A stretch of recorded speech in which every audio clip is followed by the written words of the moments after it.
Welcome to another one of Donuts and Akahol. I'm your boy Tatum. It's Gravel. We got a special guest, Misnomer. Hello. Hello. How are you guys? Pretty good. Very well. Very good. You guys want to introduce yourselves and say what you do in the band? Sure. That's a good idea. So it is. Yeah. I'm Kyler Davis. I'm the guitarist and the vocalist. Yeah. My name's Dominic Franco. I play the bass guitar. I'm Logan Brown, and I play guitar and sometimes sing. Randy Clark, I play drums. That first night cuts the deepest. I am my only weakness when the lights go out. But oh my God, fill me up, you pathetic fuck.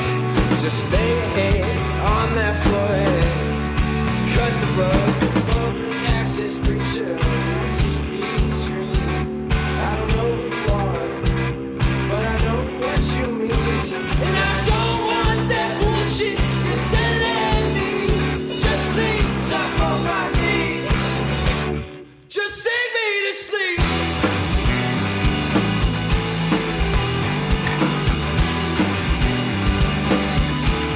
Just sing me to sleep. Sing me to sleep. How long have y'all been knowing each other? Oh man. Me and Randy Yeah. probably go way back. I've known you since, what, like 10th grade? Yeah, I was probably like 14 or 15 when we started playing music. And then met Dom shortly after. We all went to the same high school. Yeah. Okay. Yeah. Nice. And then they wanted to get recorded, so they found me. I was recording music, and I started recording them and started adding things to the tracks, and then just kind of joined. So it's safe to say you're the mastermind. Um, You kind of put it on. We call there. him Beatmaster. I'm the best one. Okay. Yeah. Nice. And the name Misnomer, who actually came up with that? Or was just like, Probably Lord, I, just- right? That was It you. was me. It was you. I remember, take credit, man. I remember in high school, I was hanging out at a friend's house, and I was thinking like, oh my gosh, like we're starting this band, and like we got music written, and for some reason, a lot of my favorite bands like start with M, so I was just thinking of M words, like Maroon 5? like Modest Mouse and My Morning Jacket and Manchester. Manchester Orchestra. Especially at that time in my life, I was super into those bands, and then I know I landed on the name Misnomer. I feel like I was probably like reading a dictionary and was like, that's a cool word. But it means not, it means not properly named or titled.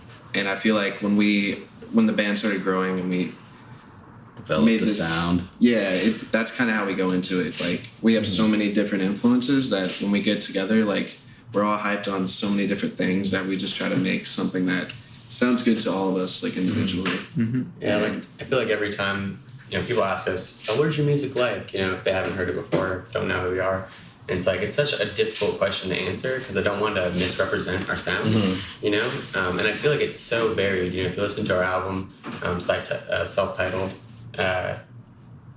it's down the line. Each song is so different. We have some heavier stuff, some groovier stuff. We're definitely touching like the R&B, style. We also have some like bluesy stuff, some jammy stuff. So, really, I'm sure there'd be something on there that anybody got a can song find. for everybody. Yeah. There's a little bit of everything. It's like, let's do like a kind of a breakdown, like heavy thing here, and then by the next verse, it's something that's like super funky and jammy. Yeah, if you took Dom out, you'd lose the funk. If you took me out, you'd lose the noise. Randy's solid. It'd all fall apart without him.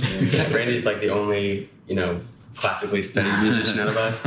So he's a very good, very good bass for our sound. Definitely holds us all together. It's like the Sure. cake that you put the icing on. That's good. Need you, man. They need you. Yeah. They need you. So as far as like the process to come up with your music, who does the writing? Is it more of a collective thing? You all come together? It used to be more Kai. He'd like write a song and then Yeah. come to us with the song. But lately, we've kind of all contributed equally. Go to a practice, someone will have a riff or something, and we'll all kind of add in as we play it. Yeah. So who is the most? I don't want to say the most challenging to work with, but who is the most like more stubborn than usual? Just kidding, probably Definitely Dominic. Dom's the stubborn one, yeah. Yeah, super but we stubborn. need it. Yeah, we need it. He's so decisive, so Yeah. like that can help. But then occasionally he'll get an idea, and it's like you want to pull him away from it, and you can't. Yeah. He's a good negotiator. For sure. It's weird when you're like negotiating like bass riffs for like guitar. Although Kyle, you're pretty opinionated too. You just won't say it. It's I'm easy just to like tell. really passive about it. I'm like, Yeah. yeah, sure, like that sounds okay. You can go with it if you want, but like, Well, the thing about music, it's like it's entirely subjective. It's like there are definitely like some things that you can point to and say like that is very masterfully created, and almost anyone would agree. But a lot of times, what you enjoy, it's subjective. So it's really tough to make those decisions and say like, we don't want to do this, we do want to do this, because we have a little bit of love for all the parts of the song because we wrote them. It's like hating your child. You can't do that. But you have to make the decisions to get a song, or else you're just a jam band, and that's not everyone's vibe. right. I think having all these influences and having all these separate like musical personalities and skills that we bring to the table, there's got to be some kind of compromise, and there's got to be a lot of like coming together and figuring things out. Otherwise, we would be writing just a generic like R&B song here, and then the next song would be like just a generic like indie rock song and classic rock song. So when all those influences come together, you kind of have to compromise. But I think at the end of the day, it's something that's very unique, and yeah. Nice. As far as performing, like just performing as a group, what's the biggest crowd you've all performed in front of? Octave the other night was pretty lit. Yeah. Decent amount of people. Yeah, I wouldn't say that's our biggest show.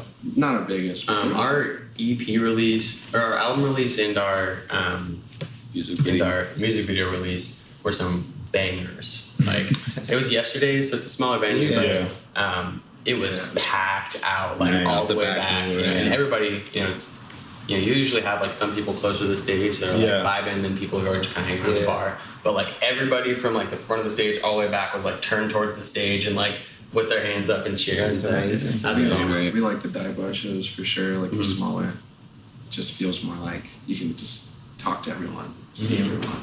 Are you guys working on a new project or anything? Yup. Yeah. We need this thing where we take like years to like write and record stuff, because I feel like we evolve so quickly that we, our songs keep changing. We don't want to like put our foot down and say like this is how we want to record it, because we're already kind of looking back at our album and being like having some ideas about what we could have done different. But I mean, it's always that way. That one was weird. We recorded that as we wrote it. So we'd like write a song, record it, write a song, record it. This one we're trying to get them all written and then record it. Trying to like avoid the headache of that kind of. It was fun, but like sloppy too. It feels like a whole new project though, because the first album, there were songs on there that I wrote when I was like 16 or 17 that I brought to them like 3 years later, and then took another year to record. So there's a lot of like angst. It's really cool though. Like looking back on the album for me it's like really nostalgic, because it represents like a 4-5 year period of my life. Right. And like I know we were going through like what all of us were going through when we wrote the songs, and I know what what the process was like. But the bulk of this new project was written last winter in a cabin that we all got out in Hocking Hills. And we were just kind of like snowed in this little cabin, spent a couple of days just writing, recording. We got a lot of really good stuff out of it. And then we've been piecing together some stuff more recently too. So we're feeling like the cutoff point for the writing is going to be soon. We haven't like quite started recording, but we're getting it together. It's a lot more collaborative, I feel like, this time around. Oh yeah, for sure. We're gonna get real creative with the production too. Nice. Yeah, because last time I kind of just entered the album like midway through. I was like, oh, now I'm a part of the band.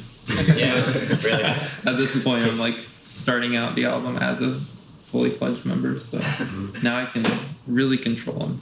Nice. So what's next for Misnomer later on in the year? We want to record a lot because we've written almost everything now, so we really want to like buckle down and do that, I personally am really proud of everything we've written. I think these guys could say too. I think this new stuff is I'm really, really happy with. So I'm excited. we're gonna try and get it Yeah. nice and tight in the recordings so we can, communicate it accurately. Yes. So yeah, probably not as many shows, a lot of recording, Okay. but you should see an album from us fairly soon.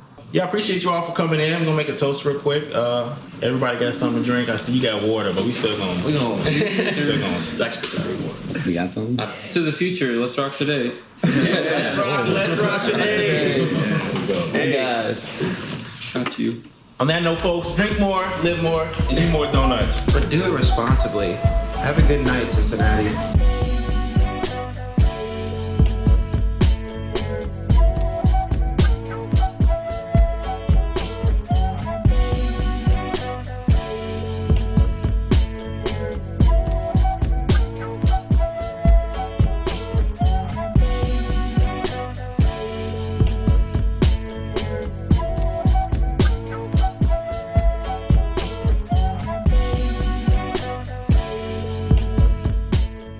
Somebody needs to send us a check.